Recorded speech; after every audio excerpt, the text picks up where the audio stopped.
Hi everyone! Welcome to Kira's Kitchen. I'm Kira and this is my first YouTube video on my first YouTube channel ever. So I hope you guys enjoy it and stick around. We're gonna have a lot of fun today. So today we are making red velvet cupcakes, which I'm super excited about. I did try to make this recipe a couple days ago and it didn't pan out the exact way I wanted it to. So I decided to come back and redo it for you guys and show you the tips and tricks and learning curves I learned along the way. So before you officially start baking, there are two things that you want to get out of the way, which is A, preheating your oven. For this recipe, standard 350. And then the next thing you want to make sure you do is line your cupcake tin. This is a professional baker's tin, I think. It makes 2 dozen in one go. I've only filled for 1 dozen because I don't think I'll be making more than that, but we will see. Okay, so the next step you want to do is get all of your ingredients together. You can either have them on the counter or you can measure everything out, put it in little bowls so that you have it all in front of you so you don't really have to make any pit stops or wonder what you're doing. So these are all my ingredients here. This is a mix of baking powder and baking soda and salt, just so that I don't have to measure all those tedious things out before. You have my eggs, my vanilla, my sugar, my buttermilk, my flour, and my butter. Now the trick with the butter is, if you're like me and you forget to take your butter out to bring it to room temperature, that is a-okay. All you have to do is pop it in the microwave in 5-second increments, not 15 seconds, not 20 seconds, not 10. 5-second increments. Just every couple of seconds, put it in there for 5 seconds, and then you will get a softer form of butter.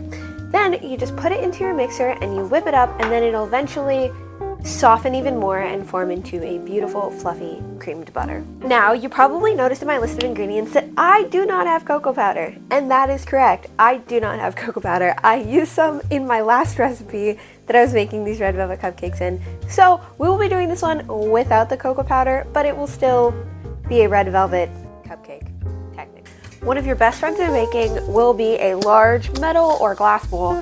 I prefer metal because sometimes you drop things and you don't want them to break. So metal is pretty durable, and I prefer them because you can also use them, because if you can buy these in sets with like the smaller bowls. You can use them for tempering chocolate or candy melts or stuff like that, which is really, really great depending on what recipe you're making. So using a metal bowl, you want to put all of your dry ingredients into this metal bowl, specifically through a sifter.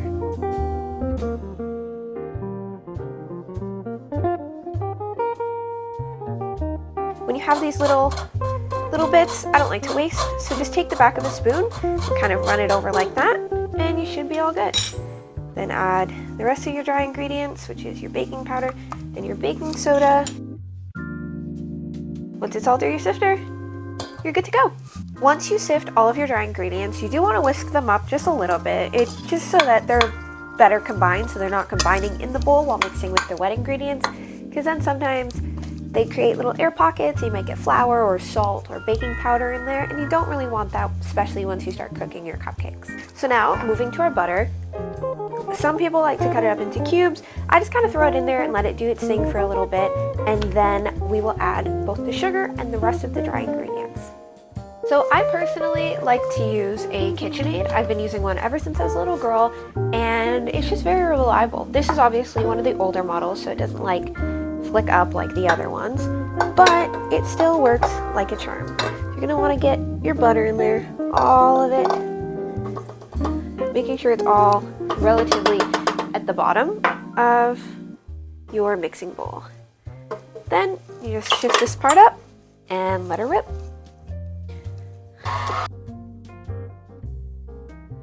You do then want to add your sugar in slowly and in small increments, not too much at once.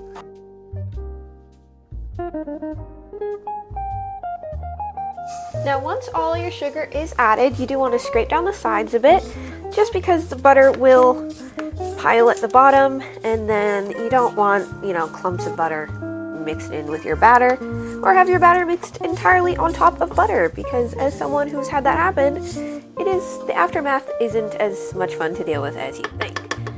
So you don't have to fully mix that before you start adding your flour. So once again, add in small increments.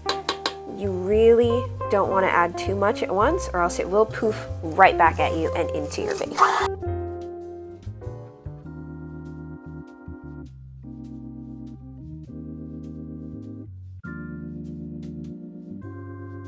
Alright, now leaving that over there, it's okay if your batter looks kind of like sand right now. That is completely normal.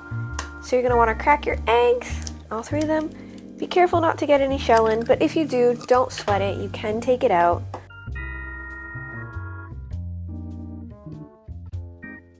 Please make sure after you are done cracking your eggs that you do give your hands a quick wash, because eggs do carry bacteria and salmonella, specifically raw eggs, and you do not want to get sick from them. Once your hands are washed and dried, you can come back to this. Then you're going to add your food coloring as much as, you see fit. It's okay if you get it on your hands. So I'm going to say maybe 6 drops. 4, 3, 4, 5, 6, 7 for good measure. We're 8. And first I'm going to whisk up this together.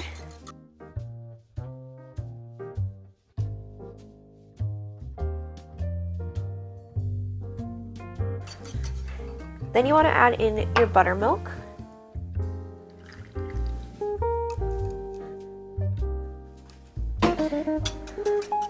And continue to whisk. You might want to do this in a larger bowl, which I am going to transfer this to. Okay, now that we have transferred it to another bowl, we can whisk a little bit more freely. You want to make sure all that egg is broken up in there. Once that is mixed, now we can slowly incorporate it into our dry ingredients. Okay, so I'm going to turn my mixer on low and slowly add in my wet ingredients.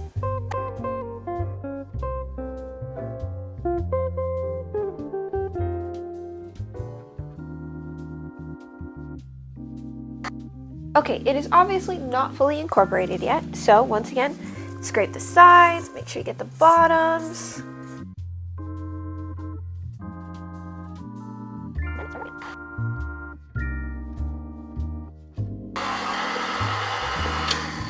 Now that our dough is fully incorporated, we can now put it into our cupcake liners. I forgot to add the vanilla.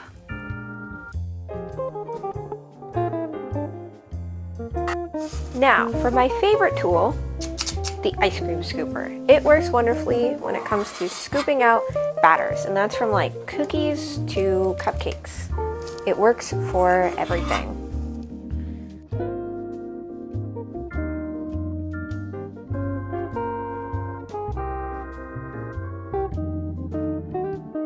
Alrighty, and now that these are all filled, I did go back and add a few more. These can now go right into the oven. Alrighty, so our cupcakes are going to be in the oven for about 15 minutes, and while your cupcakes are in the oven, I do heavily suggest that you clean up as much as possible so that you have a clear workspace and that you're not worried about it later.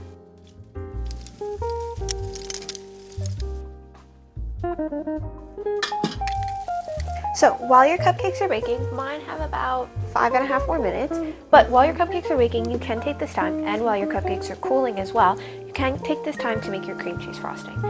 I made mine the other day, but I will put in clips of how it was made.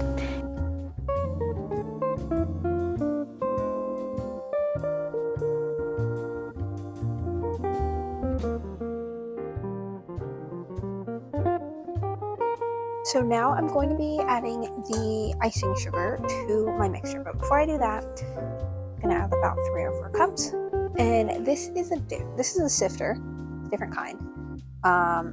This one is that, which is kind of cool. We usually use a different sifter for icing sugar because my mom actually runs a cookie business, a sugar cookie business. I will put the link to their page down below so that you guys can go check them out as well and give them the love that they deserve, because the sugar cookies my mom makes are excellent, and I'm not just bragging because she's my mom. I'm bragging because she's my mom and because they're awesome. So you just kind of put it through there, sift it through. Now that our sugar has been sifted, mind you, this can be very messy. So take it slow, please, for the sake of your countertops. I got a lot of icing sugar on my phone. But so that is the icing, and I prefer my icing to be a little bit more white for the red velvet cupcakes that I just took out of the oven. So I like to use this stuff. It's a liquid whitener, so it's like white food coloring to make icings like this a little bit more white, or to lighten up icings that are a little bit too dark. And now I have this wonderful batch of cream cheese frosting that I will be letting warm up to room temperature, because I keep mine in the fridge to keep it nice and fresh as possible. Now, once your cupcakes are finished, or you believe that they're finished and the timer has gone off, poke them with a toothpick or a knife or a chopstick or whatever small incision tool that you have at home.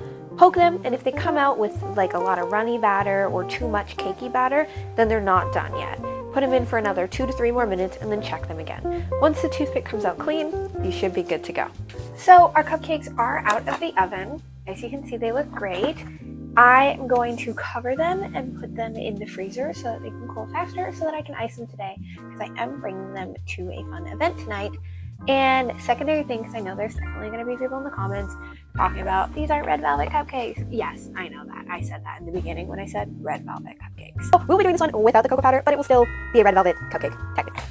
Technically, these are just pink vanilla cupcakes. But, you know, you live and you learn. The only thing that red velvet is just a red chocolate cupcake. Alrighty everyone, our cupcakes are cooled. I personally covered mine and put them on the balcony because I have no space in my freezer right now.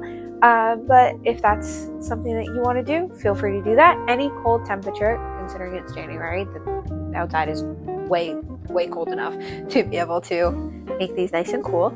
And so your cupcakes don't need to be frozen, but they need to be cool enough that when the icing touches them, it does not melt at all. Because if you ice hot cupcakes or hot cake, since most icings are made with butter, it'll slide right off. So we're gonna start icing. Alrighty, and it is time to ice them. So you want to start from the outside and then pipe around towards the inside.